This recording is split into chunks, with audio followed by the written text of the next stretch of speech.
Hey everybody, it's Joe Trippi, and welcome back to That Trippi Show with my co-host Alex Sashlow. This week, a big win in Iowa. Yes, Iowa. I'll explain why it matters for Democrats. Plus, is Trump okay? Is he really okay? Alex has some more numbers for us about just how bad things are getting for him and what's going to happen if Trump sends troops into Chicago. Alex, where should we get started? I think we'll do your order, man. Let's start with Iowa. Another big Democratic win in a special election. And I just feel like this one is kind of, I hate to use the word seismic, but I think it tells us a lot. I know we say that often about specials, but what do you think? Well, first of all, it's the second time this has happened in Iowa, which I think makes it more than just a trend. But it's, this one is a big deal, I think, because you got to remember the Iowa 1st Senate District. It's in Northwest Iowa, Sioux City, a lot of rural and suburbs. It's been Republican since 2011. Trump won it by 11 points in 2024 over Harris. Democrat Caitlin Dray won by 9 points over Chris Proch. That's a 20-point overperformance. I mean, it's big. Or a Trump underperformance. Trump underperformance, MAGA underperformance, and a Democrat swinging district by 20 points. And again, like I said, there was this earlier race in Iowa where very similar result came in. So it's the second Democratic upset. And the other reason is it broke the Republican supermajority in the Iowa Senate. So, and yes, the issues that won it were affordability, inflation increase, a big warning sign for, I think, for Trump and MAGA. This is where I don't know if it's cold water or not, but we always do well in specials during the Trump era, basically pretty consistently. I don't know if you want to call it overperformance, but you think about how Trump easily won Iowa last year, and all of a sudden we've had two pretty big wins in specials. Why does this matter, and what are the warning signs for him? Well, I mean, first of all, look, it does get to the energy in a special. It really is, energized voters that come out. And it clearly, whether it's because MAGA thinks it's won and they don't have to fight for whatever, there's all kinds of reasons maybe, or they're disappointed in Trump.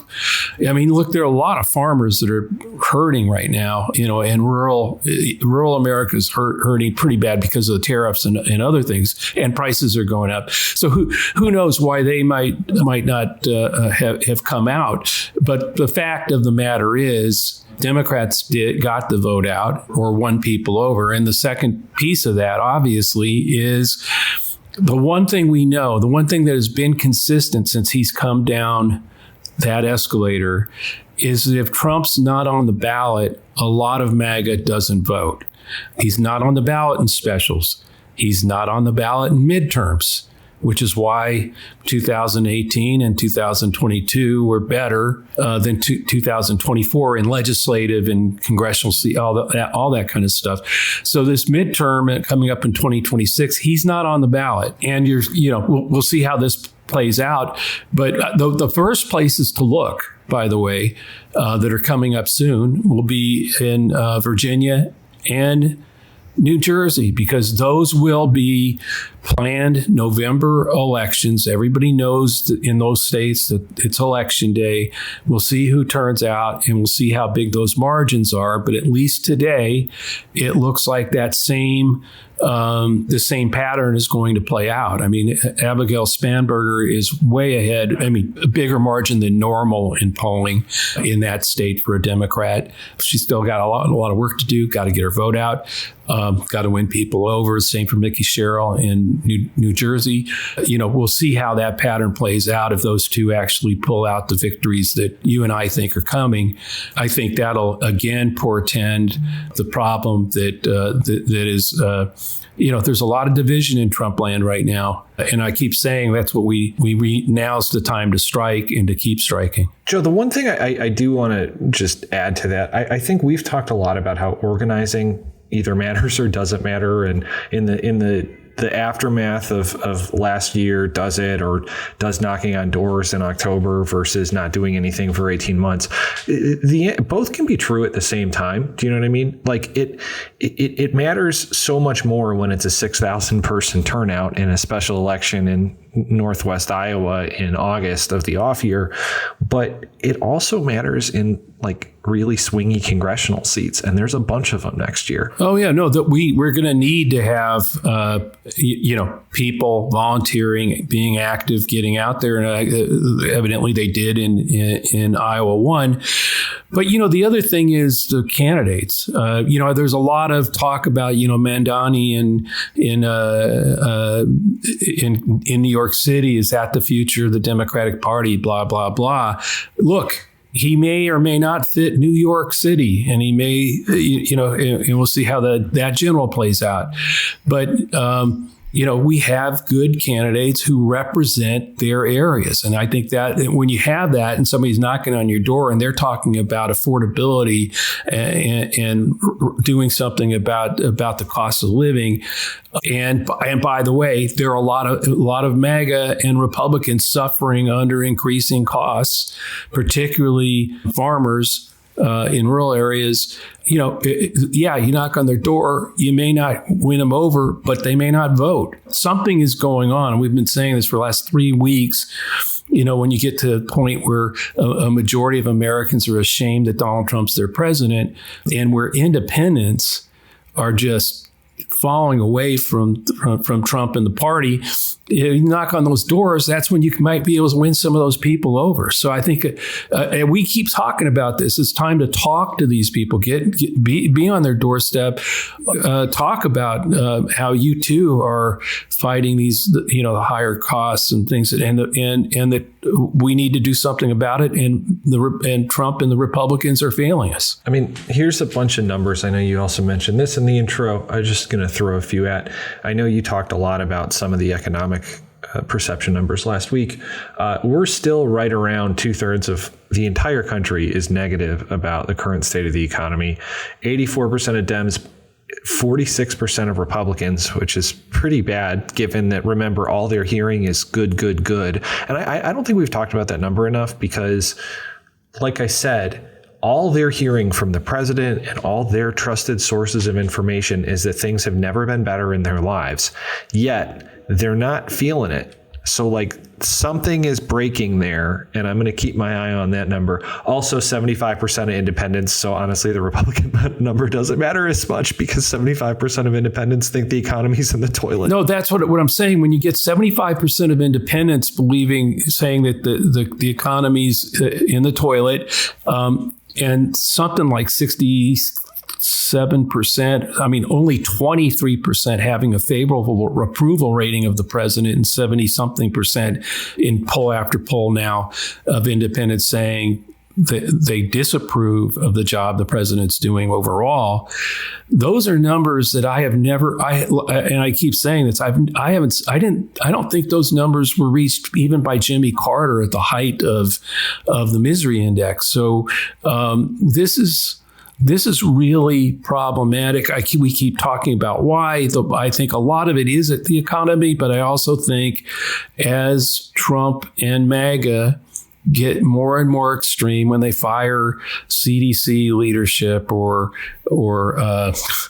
just what they're doing with the Fed governor right now, those kinds of things, the alligator Alcatraz, I think it's all feeds the beast, the MAGA, the 31% of MAGA of Republicans who think that ICE hasn't been tough enough in the mass deportations.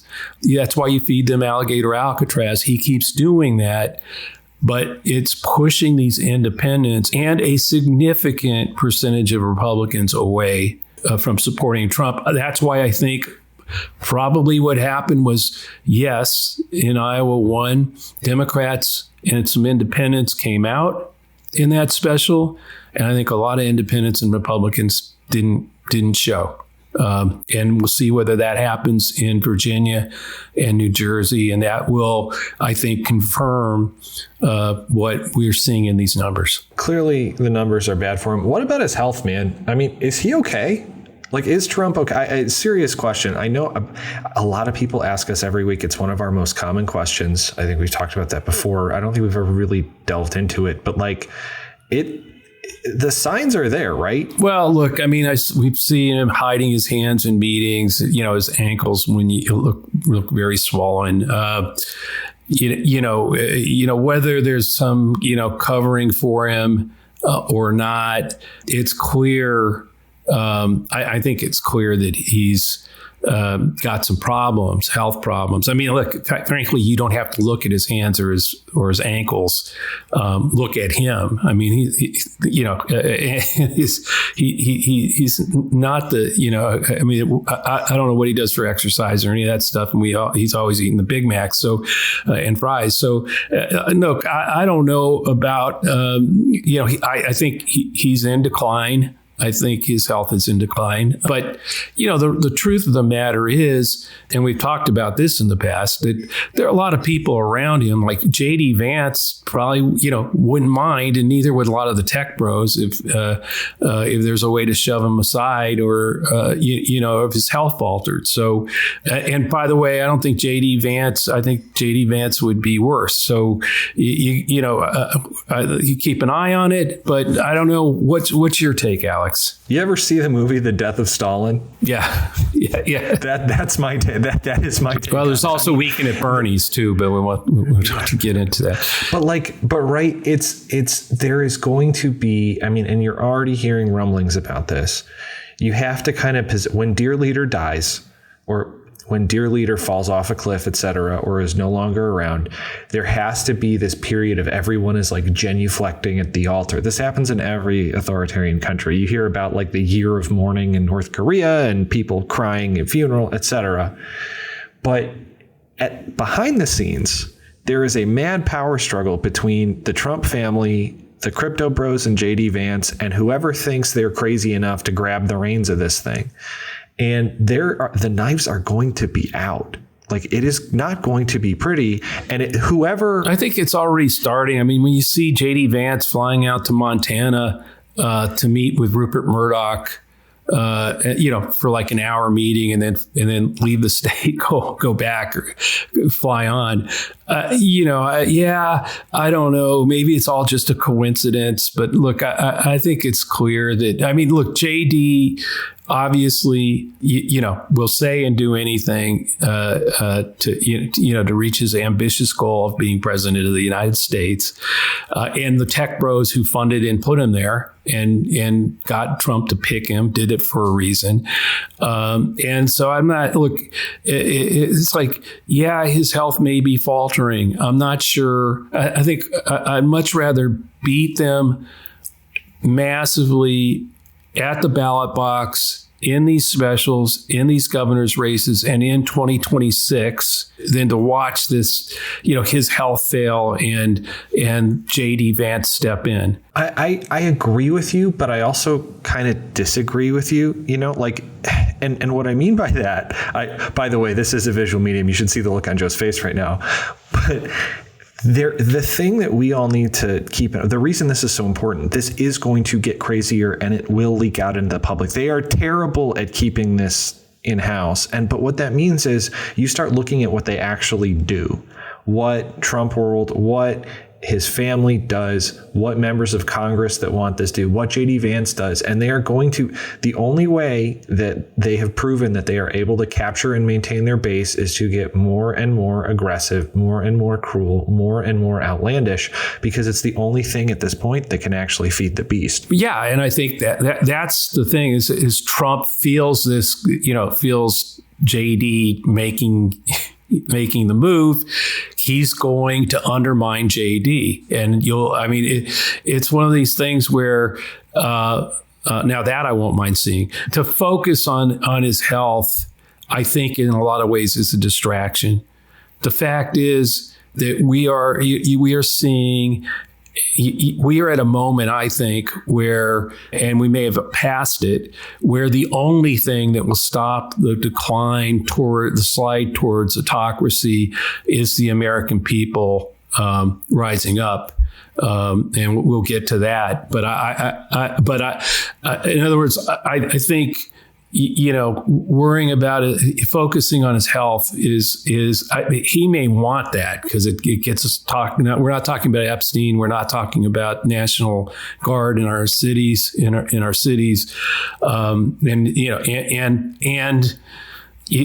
the move to stop vaccinations and everything else this guy's doing and seizing the power to do. I think that's where we should keep our focus and use it to defeat him and MAGA in 2026. Well, let's get to Chicago in a second, but I will just say, if you're looking for every once in a while we still get questions, or you still see some national media saying, will a Republican stand up to Trump? Will person X stop him?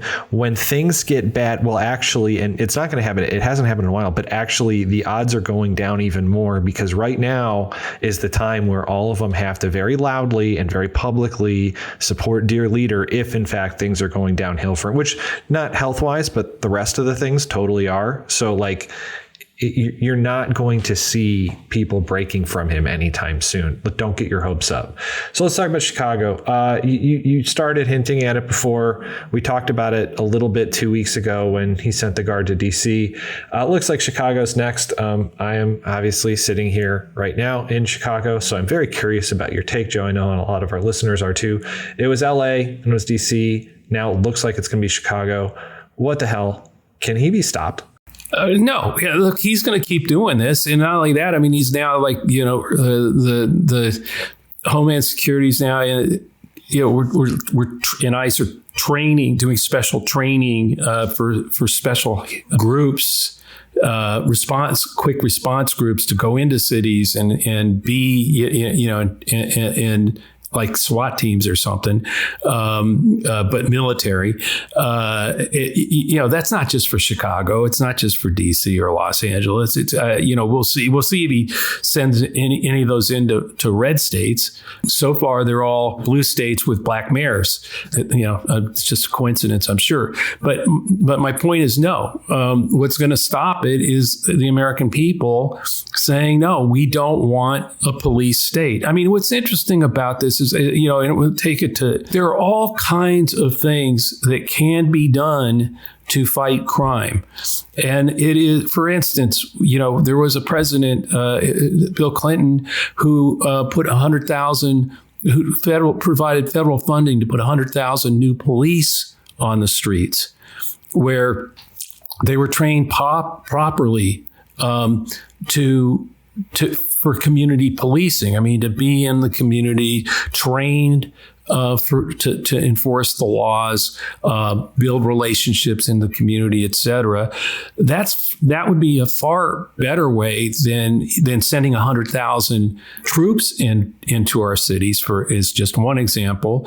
Look, there's a reason crime has declined 30% over the last few years. Certainly, there was a spike during the pandemic, but a lot of mental health and other resources in cities like Baltimore, where it has gone down 30%, they literally created a way where they were working on crime literally in the neighborhood, in the communities where crime had been rampant, where they were doing more at the door conversations with police officers, and it worked. It is working. So to declare, oh, wait, Baltimore, it's soaring, which is not true, and we're going to send in the National Guard, or Chicago, same thing.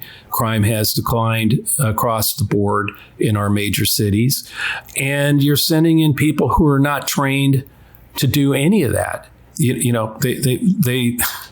And now, in DC, they're arming them. They're allowed to carry weapons, which is just a bad situation because they're not trained to handle large groups of people protesting peacefully or not. The police force there is. So again, it gets to the way I started thinking about this when we saw the tragedy in Minnesota with those children who were shot by a madman. You'd have to ask yourself, and I posted this today, what would be the best best thing to do for our children? Stationing National Guard around every single school in America, or working together, getting universal background checks, mental health resources, and red flag laws, and other common sense kinds of ways to deal with. And I'm not even talking about getting assault weapons off the street or any of that, which would be good if we could all agree on it. But instead, we do none of it. And our children are drilling every day. So they're a new form of drill, baby, drill, and we all pray. And that's it. So what I'm saying is, if you think about it, yeah, we could deploy the National Guard around every single school in America. Troops around protecting every single school, frisking anybody trying to get in. Great. I mean, that would be a solution. But there's more common sense ways to do it. Right, but we're not. To your point, we're not doing. We're not doing any of it, and so we can't even get universal background checks. I mean, now they'll go, wait, this guy in Minnesota, why would a background check have stopped him? It probably wouldn't have, that one thing, but there are plenty of things. There's mental health resources. He bought 3 guns in a very short period of time. Did anyone ask any questions? Was there any background check on this guy? I mean, who knows? I'm just saying, red flag laws where, people are responsible if they see something and they don't flag it and have some cover to call authorities. There's things that we can do, including putting more police, funding for more police, which, of course, I'm sure the Trump administration, taking all those funds. We talked about $75 billion to fund ICE, picking people up off the street without due process. That's instead of where we could have put that money to put more police on the street, to strengthen security around our schools, and for mental health resources to intervene and identify potential people who shouldn't have weapons or shouldn't be on the streets before something like this happens. Taking this back to Chicago, though, you can just see how Trump is doing his thing and pushing an issue that he thinks is exactly what takes the focus off of what actually matters, whether it's the actual solutions here, whether it's Epstein. I mean, I thought this one was really telling. I mean, and he said this to the media, so it's not like we're guessing. He says, I think this is another men and women's sports thing. I think this is one of those, they call them 80-20 issues. I call them 97-3. I think the Democrats better get smart. He's totally right. Yeah, but part of that is because Democrats, look, we put on, I mean, that's what I mean. There are things that we, our solutions worked when we did, with Clinton. They're working with what's happened in the last few years. Once mayors had the additional resources to work on mental health and other, and put and more resources for law enforcement, and to try to get at the problem at the roots in the neighborhoods where it was needed. And it worked. We were going down 30%. Needs to keep going down. But instead, this is another one of those things where, this is where Trump creates the crisis that didn't exist. I mean, or blows it up beyond recognition, sends in troops. As a lot of experts have pointed out, you send troops into a city, crime is going to go down.